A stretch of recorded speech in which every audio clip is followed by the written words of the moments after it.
Welcome, welcome, welcome. Hello. Today, as always, we're gonna have a quick little chat. And the chat that we're gonna have is going to be about the game that you already see on the video name. Is going to be Prince of Persia and the Lost Crown. Let's dive right in. I'm just gonna open my trusty old friend IGN for the video and my comments about this game. Let's see the videos for it. So thank you IGN again for always. This game is super stylish. I really like the idea of going back to a 2D Prince of Persia. I didn't play much Prince of Persia in my youth. I just play, I think, Sands of Time. And that's it. I know Prince of Persia because Prince of Persia is a very big name. But I never played it. And this game, it was a fun. This game is a Metroidvania. I need to say that at first because it's a very different style from the usual Prince of Persia. So it's a Metroidvania with focus. I would say they are very like Souls-like-ish because your stages are Metroidvania, but if you die, you lose all your progress and you need to go back and take your progress back.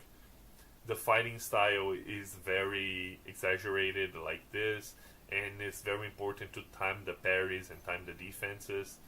The story was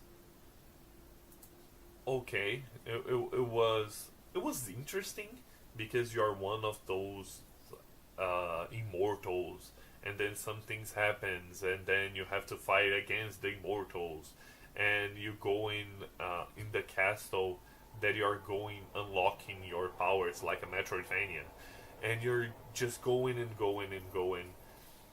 And this game is really hard. I mean, when I came across the last boss, I give up. So I didn't farm this game much because I was getting upset because this game is good, but I'm not very fun on Metroidvanias. But I can see the things. This game is well polished. Everything works. You need to time it. Your skills. You need to time your defenses. You have very rememberable characters, even though I don't remember the name of anyone.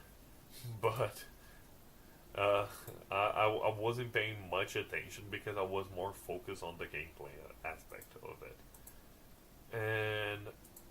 But the idea behind it, you're going back and forth on this castle. It's a Metroidvania. The idea of a Metroidvania, I really liked it.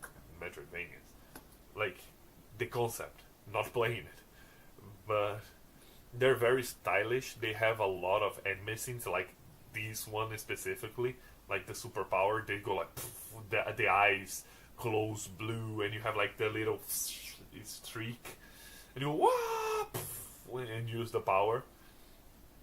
So again, it was a fun game, but it was a really hard one. When I got to the last boss, I knew that I could farm more, but I wasn't very good at this game because I'm not very good at parrying on the right time, and I'm not good in bullet hells. So this game, it was not for me. But if it is for you, I'm very happy to say that you have a very good Metroidvania. If you like Hollow Knights, they give me like so much Hollow Knight experience.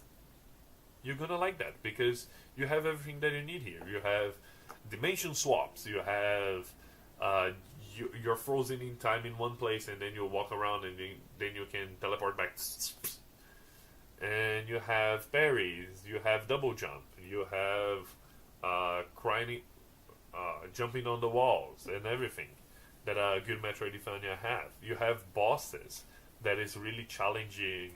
That really challenges you to learn how the boss works, and how can you pass through him? But for me, since I'm a weakling, I just give up on the last boss. I'm not gonna say who the last boss is, but it's a very important thing because when you discover the plot twist on the game, like 1.5 hours in, yes, they're not gonna surprise you anymore. But the last battle was very. Oh, I lie. You have another plot twist in the ending of the game, but it wasn't something that much. I think that you think about yourself. Oh my god, I'm so surprised. No, you're just like, oh yeah, makes sense. And then in the end, the last boss was so fucking hard. I was fighting the last boss. I just get to the because it is a last boss, so they have 3 phases. I get through like the first phase, almost dying, and when I get to the second phase, he literally obliterates me, and fuck it, I don't care. And then the game is very helpful, letting you lower the difficulty. That I literally humiliate the last boss because I put it so easy that I can do more damage, take less damage. The parry window was wider and everything. So it was a fun game. That is my main point. So when I was getting overwhelmed by the complexity of the systems and the parrying and the timing and everything, I just look into the options and they say, "Here, let me grab your hand, you little poor bastard that doesn't know how to do anything. Here." And just give me like a free pass. And then I play it again. I play again the last boss battle. And it was such easy. And I have a blast being like super hyper overpowered and humiliating everyone. And that was my story. That's why I'm gonna give it a 7. So if you know me, this is a very high score. Me personally is a 5. Because I really don't like the style of this Metroidvania. Because I played Metroidvanias before. I played Hollow Knight, I played Guacamelee, I play even like the old Metroid, or I play a couple of Castlevanias as well. But I don't feel like the things that work are there, but it's not the story, and the protagonist wasn't good enough to hook me up on those things.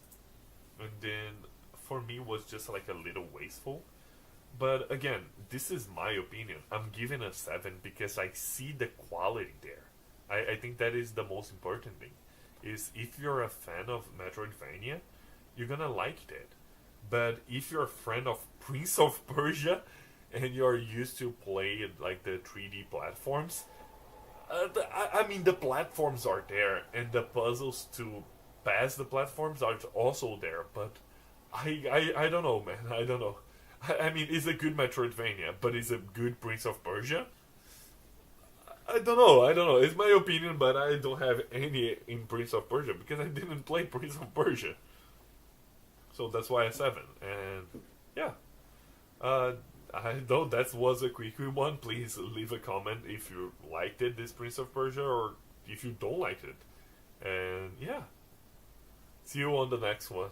Bye bye.